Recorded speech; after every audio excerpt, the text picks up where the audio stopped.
Hello and welcome back for another historic video. Today we're going to be taking a look at this Tempered Steel White Weenie deck.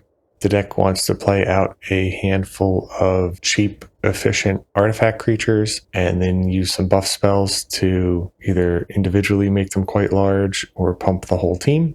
For our creatures, we have 4 copies of Ornithopter, which can be played out for free, 2 copies of Arcbound Mouser, a 1 mana 1/1 modular 1 and lifelink, so when it dies we can put any 1/1 counters on it onto another artifact creature.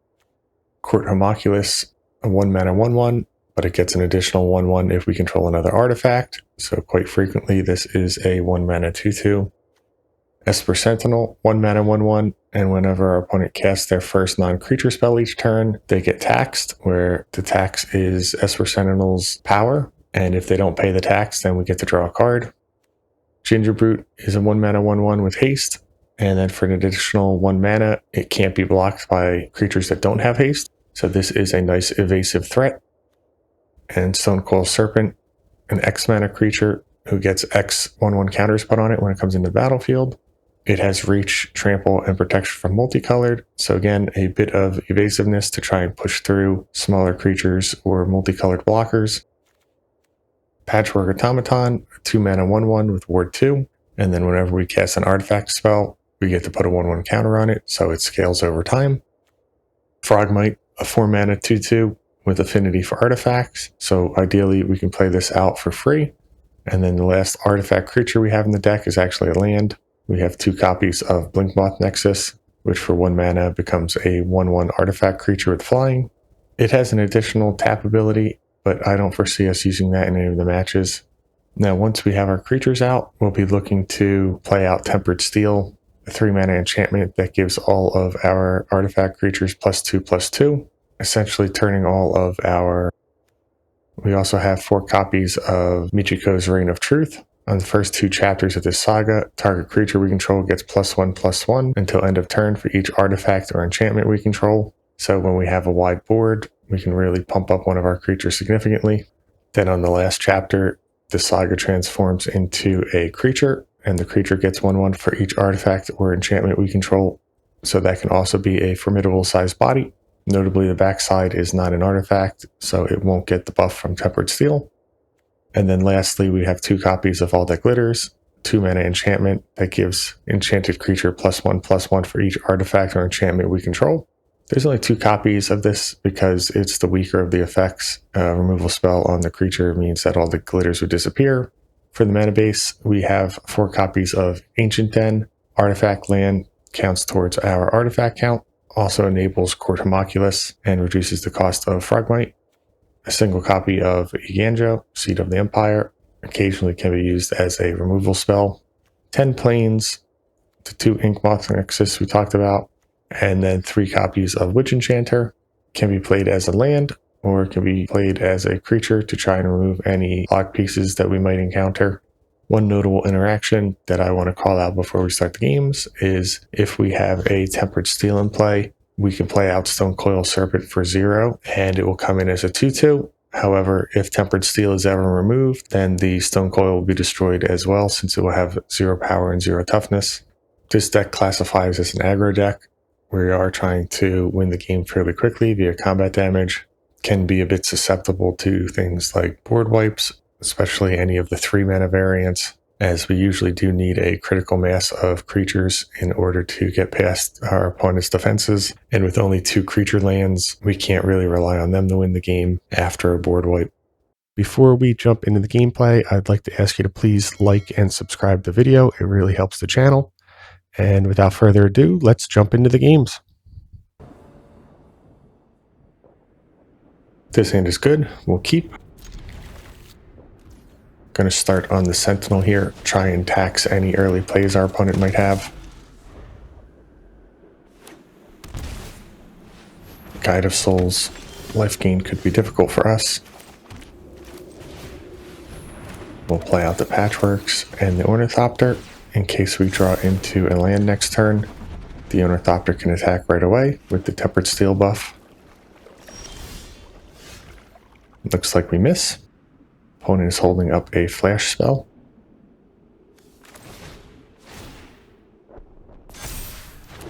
It does appear they have something. I think we still try and play out Reign of Truth. It's a good counter target. And then we don't mind offering a Patchwork to a flash creature. They'll likely need to double block with Guide of Souls.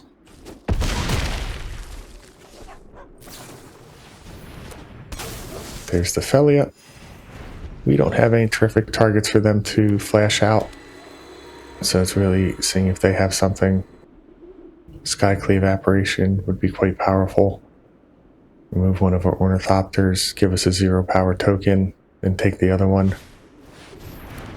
It's going to be Reflector Mage, so they'll return an Ornithopter. And they're going to bounce the Reflector Mage. So this is very similar to the line that we just talked about with Skyclave.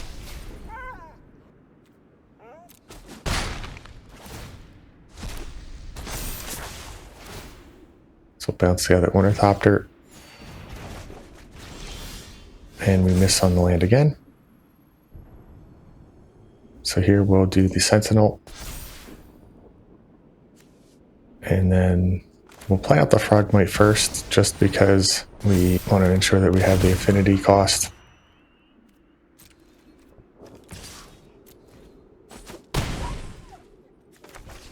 And then here comes the Mouser. Couple creatures back for Felia. And our opponent shocks in here, so they're going to be aiming at taking out the Patchwork Automaton. Do they also pay the board cost? They do. We get a Ginger Brute, another good pickup.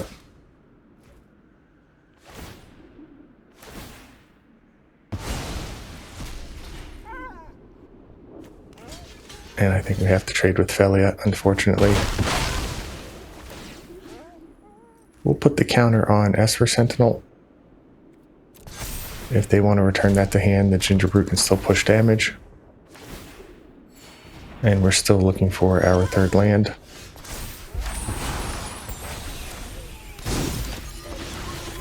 Which we miss again. So we'll play our creatures back out. Give one of our Ginger Brutes unblockable. And attack in with it. See how many more flicker effects our opponent has left in their hand. Another mage they can cast naturally. I'm curious if they bounce the portrait here, if we'd be able to replay it next turn. Since technically we're not playing the creature, we're playing the backside.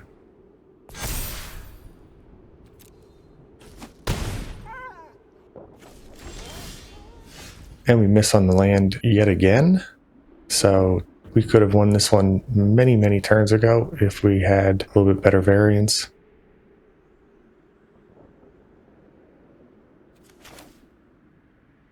Let's see, we can start on the Esper Sentinel. And then again, I think we just want to build out our board here. So we'll play out the Homunculus. Opponent has a Fragment Reality. We'll get to draw a card. Again, not a land. Then there's no point in attacking here. Glad to see they're using these fragments on something that's not her Tempered Steel. We have plenty of basics to go fetch up. And there's the Quantum Riddler, so our opponent will draw 2 cards here. That's what they were really looking for with Felia earlier in the game. We finally hit the land, so we can play out one of our Tempered Steels. And then if we attack in with everything here, we're only getting through for 4. So I think we wait until next turn, try and play out a second one. Another Reflector Mage. They picked the Ginger Brute. That's probably a mistake. Even though we can't play it next turn, it's going to come in with haste.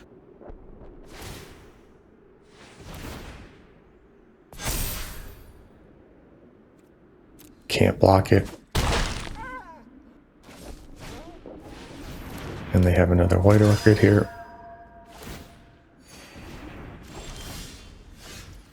So we'll play out the other tempered steel. And then we at least want to attack in with the Mouser.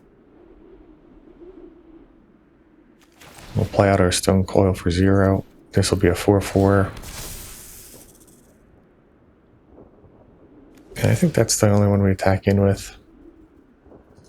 Next turn we'll have a better attack with the other Ginger Brute. We want to take out their flying card and one of their reflector mages. And then we can put these counters on our trampler.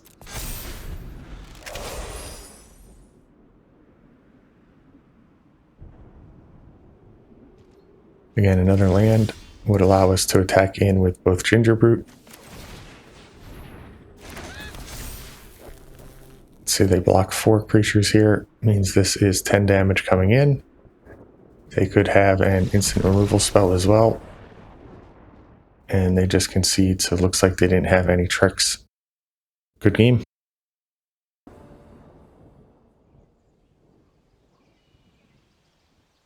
No white mana here. We could play out the Ginger Brute on 1. Then we're really at the whim of drawing into lands. I think it has to be a mulligan. And we can keep this. And we'll put back one of the stone coil. Lead off on the Esper Sentinel. Pass the turn.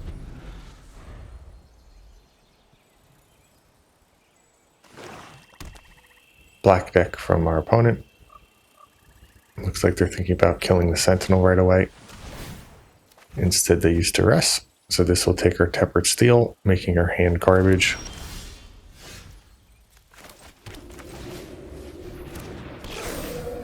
Might as well play out everything here.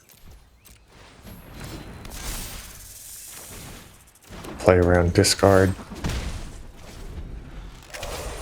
Notably, they can always make us draw a card with Esper Sentinel if they want. But they just concede, so looks like they might have been on a discard deck, and since we're already empty-handed, they were going to have trouble.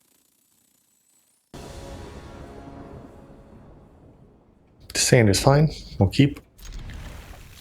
Lead on an Esper Sentinel.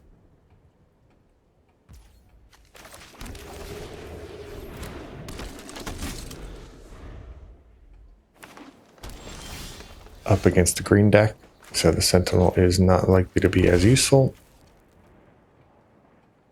Over and out the Homunculus and another Sentinel. Hit for 1. Next turn we can play the Tempered Steel if we want. Up against the Elves, so I think we are going to. We have to start pushing damage. So we'll hit for 10. See how bad it is for us here. The Elf deck can definitely compete with what we're doing.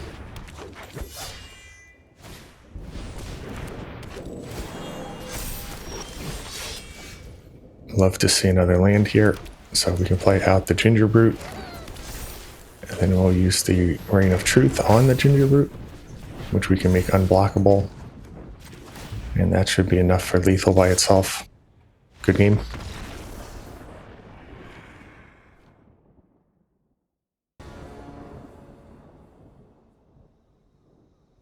This hand is just fine. We'll keep it. Looks like we could be up against the Wizard's deck. Nope, it is a swamp. Don't think it really matters which land we play out, so we'll use the Ancient Den just in case they have a -1 counter they can put on the Homunculus.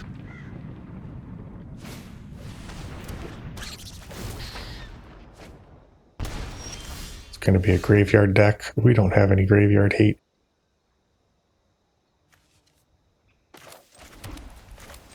So we'll play out the Automaton and try and hit for 2.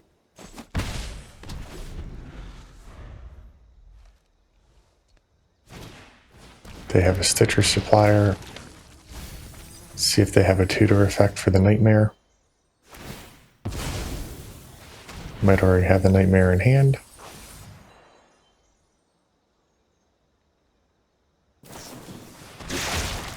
secrets can go grab it. I think there's still maybe a card or two away from comboing off.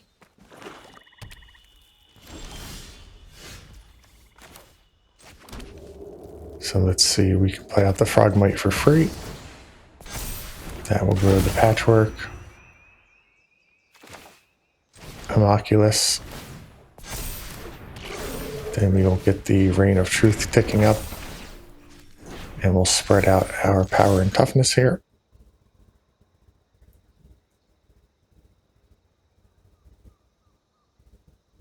An argument could be made for putting on the Patchwork as well, in case they have a removal spell. They just take the chump. So, depending on what they play out here, we can present lethal next turn using all the glitters. But any blocker pretty much stifles that plan.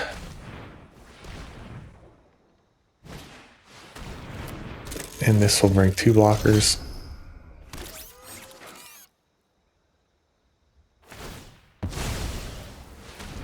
Two mana here, and a Jet Medallion.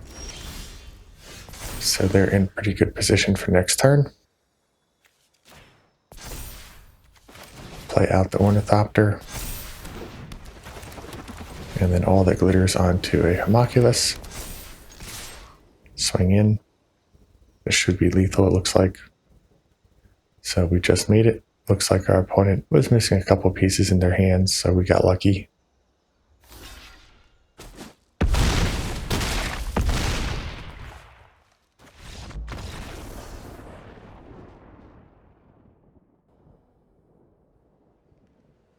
This hand is fine. It has some early game creatures. Can't quite play out Frogmite on one. One artifact short. So we'll lead on the Sentinel, and that causes our opponent to concede. On to the next. This hand is just okay. We have a decent curve, but no payoff yet. There are 10 of them in the deck, so we'll keep and hope we draw into one by turn 3. Looks like we could be up against elves, which means the Esper Sentinel is not a very powerful card. Could also be Green Devotion, but Leaf Crown Visionary indicates that it is elves. We'll take 2 here. And then we can attack in with the Sentinel. Our opponent's not likely to trade. And we'll play out the Patchwork. Pass the turn. This deck is extremely difficult for us since they go wide and large at the same time, meaning it counters our strategy perfectly. And without having significant early game pressure, our opponent is likely to just run us over.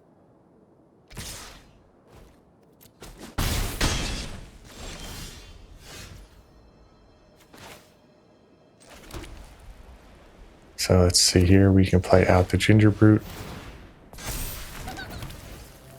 Play out another Ginger Brute. Stone Coil for 1. And the Frogmite. Then we'll hit for 5.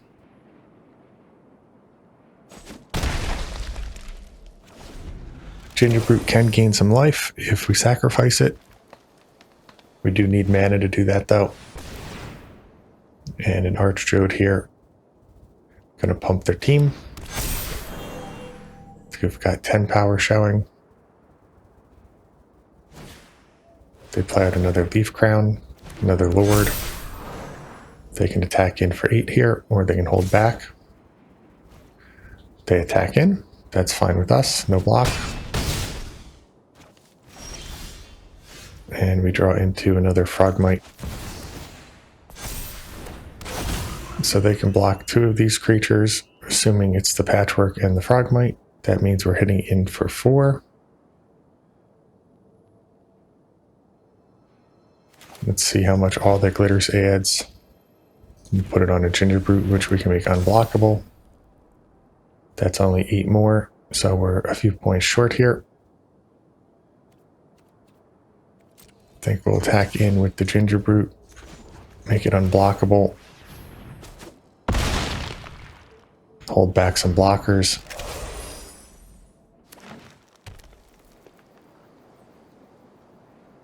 Our opponent does need to make their move here, notably if they kill enough of our artifacts that will weaken Ginger Brute, and it will not necessarily be able to deal enough damage.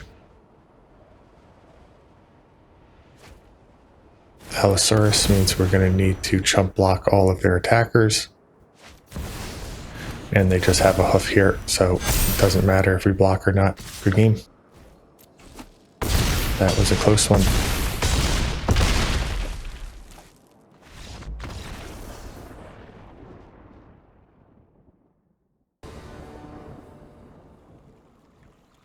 This hand is fine. Can lead on Homunculus and then play out the Patchwork on 2. Looks like we're up against Eldrazi. Cards like Devourer of Destiny won't be able to exile our colorless cards. They play an Impulse here. See if they grab creature or land. It's going to be at Uggin's Labyrinth.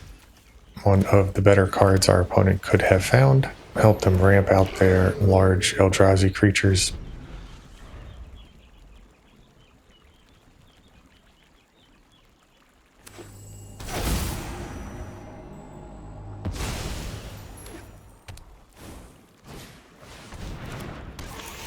And they have a construction zone. So that is actually a good chump blocker. I think we still play out the Patchwork here, as opposed to the Homunculus and Ginger Brute. Still looking to draw into our 3rd land, so there's no guarantee that we can play out Tempered Steel next turn. Chromatic Sphere for a redraw, and then Scrying most likely gets one of their Trine pieces. They go for the Power Plant. Do they cycle the Sphere right away?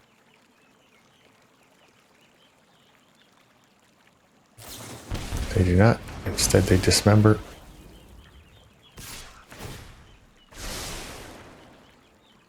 No block from us. And we whiff on the land. So here we'll play out the Ornithopter. Probably just start pushing damage here. So we'll play out the Homunculus and the Ginger Brute. Hit for 5.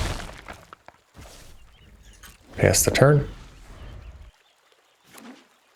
They play out the tower that they got with the construction drone last turn.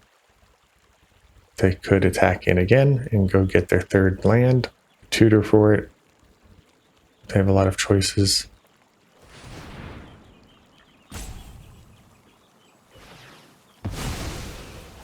Cycle the Sphere finally.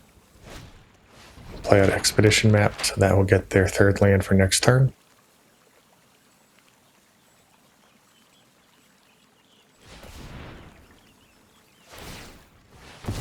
Means they'll have 10 mana next turn. Could cast things like Ulamog. And they hold back here. Unfortunately, we have not found our 3rd land again.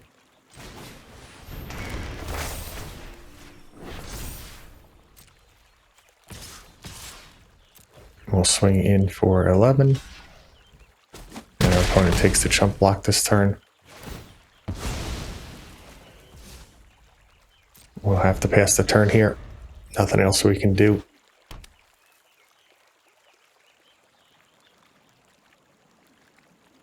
Opponent checks our creatures.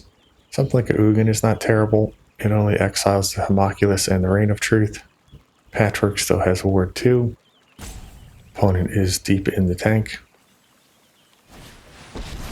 It is a Karn, so that will shut off our Ginger Brute, being able to make itself unblockable. 6 mana left. They grab 1 ring to fog for a turn.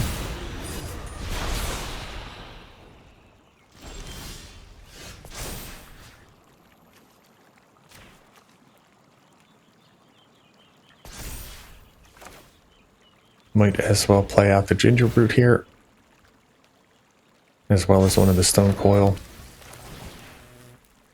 Don't expect our opponent to have board wipes in their deck, so having a wide board that can attack past a single blocker next turn could be beneficial. And we want to make sure we take out the Karn, so we'll send at least 2 creatures at it. We must regroup and reconsider. Pass the turn back. We are out of buff spells at the moment until we draw into our 3rd land. If they remove the Patchwork, we don't even have lethal anymore. They chose not to draw with the One Ring also at the end of their turn. Now they draw with it, so it looks like they made a little bit of a mistake. They play out a Forest, 10 mana again.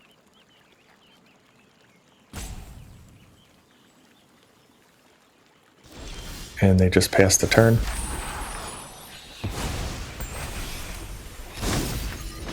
We might as well play out the Patchwork. Yep, and they concede here.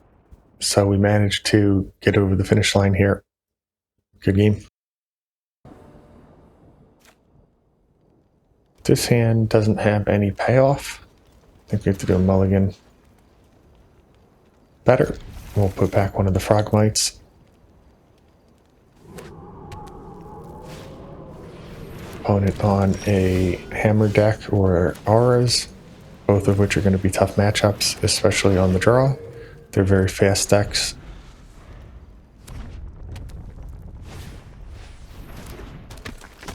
Esper Sentinel for attacks and another Mother.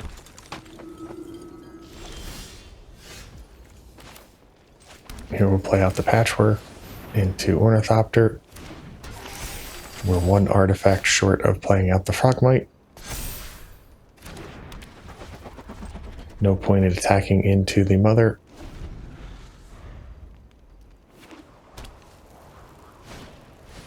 And there's a Spirit Dancer, so they are going to be Auras.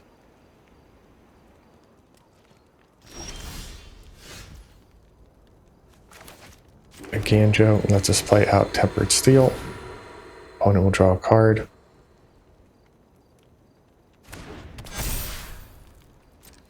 We can try and hit in with the Ornithopter. And then I don't think the size of Stone Coil matters as much, so we'll play it out for 0. And play out the Frogmite as well. Pass the turn back.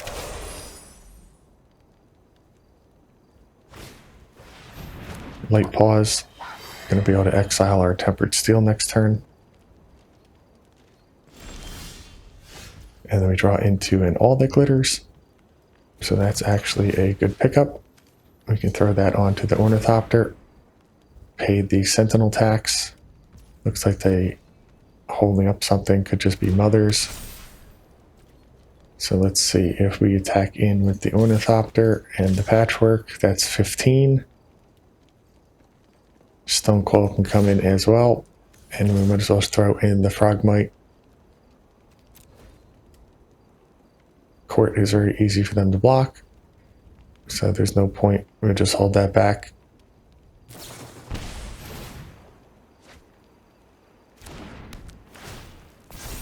Late pause will probably tutor up an armor here. Can take out one of our cards like Frogmite. The first strike will also shrink the Ornithopter.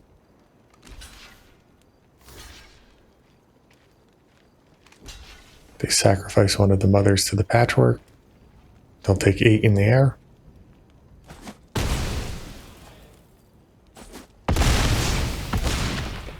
So our guess that they were holding up some interaction was correct. Now we just have to hope they don't have a 2-mana aura card.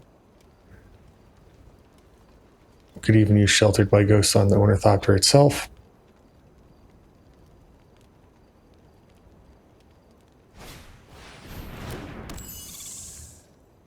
Doesn't look like they have one, so we have a bit of a chance here. Hushbringer can chump the Ornithopter for a turn. We'll probably hold back Patchwork this time.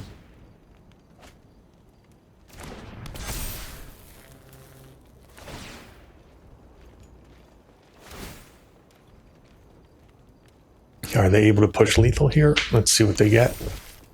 Another flying card, so now we're going to have trouble getting past late pause in the air.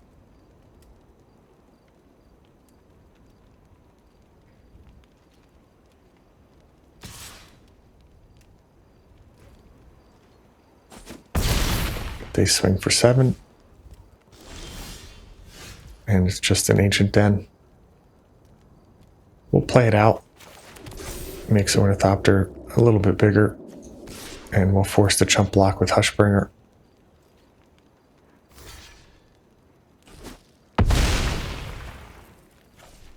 Pass the turn. We're lucky to still be in this game, because again, any 2 mana aura will just win the game instantly for our opponent. They have another core. And another ethereal armor. So this will be lethal. They don't even need to tutor up anything here. Already at 13. They get vigilance. And that's game over. On to the next.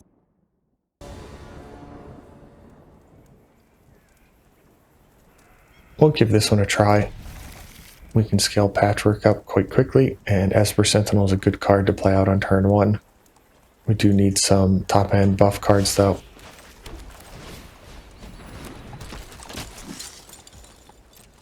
Pass the turn. Starting town means our opponent is likely up to no good. It's just Otherworldly Gaze. Not yet. We'll attack in. See if they have a flash creature. They don't. So we'll play out the Ornithopter and pass. Played out Ornithopter here. That way, if we draw into a Tempered Steel, it can attack next turn.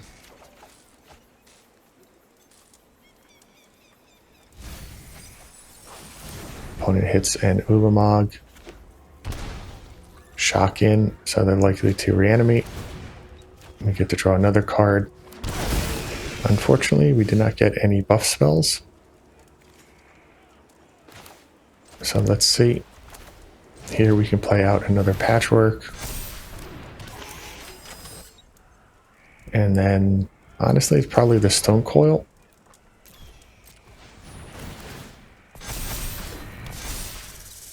And then we'll pass the turn. Next turn, we can play out a Hasty Ginger Brute. And with only 6 life, our opponent is not going to be able to reanimate anymore.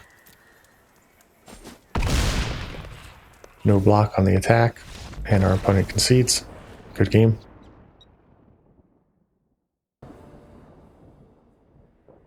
This hand is actually pretty good. We'll keep lead on a 1 mana Stone Coil this turn. We'll hold on to Ornithopter just in case we draw into a Patchwork. Opponent starts on a Llanowar Elves for ramp. So here we can play out the Ornithopter, 0 mana Frogmite, and we can actually cast a Reign of Truth here on the Stone Coil. Hit for 7 already. So it turned out to be an even more explosive hand than we had initially predicted. And I believe next turn we'll be presenting lethal. Look to see them tap the Llanowar Elves here, and they do. So they're going to need some chump blocks. We'll pump the Ornithopter in the air, play out a Tempered Steel, and then hit in for 15. They need to block at least 2 of this damage, which would be chumping the Frogmite.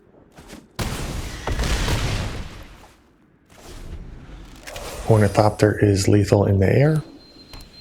I don't think our opponent can present lethal this turn.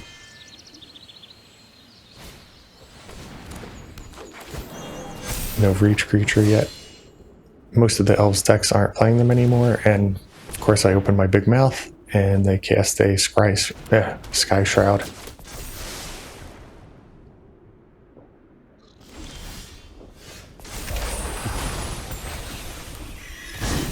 So let's see, we'll play out another Ornithopter, and then our other Tempered Steel, and we just attack with everything, force the chumps where we can.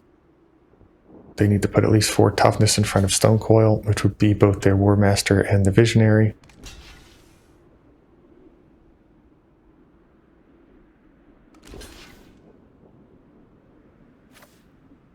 Jumping's not going to work, so they messed up their blocks, and trample damage gets us the win. Good game.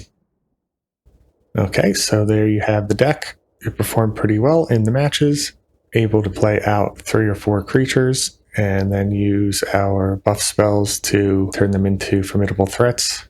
Reign of Truth onto Ornithopter was the MVP this league, allowing us to fly over for quite a bit of damage in the games. Notably, there were a number of games where we got stuck on 2 mana and likely would have been able to win a lot sooner had we had our 3rd mana to cast our Tempered Steel. I don't think that is necessarily a design flaw in the deck. We are running 20 lands, which for such a low curve seems reasonable. And for having no real interaction with our opponent's deck, it continues to surprise me that we're able to win so consistently, which just attests to the power level of cards such as Tempered Steel and Reign of Truth. As always, I'd like to thank you for watching. Please like and subscribe for more content.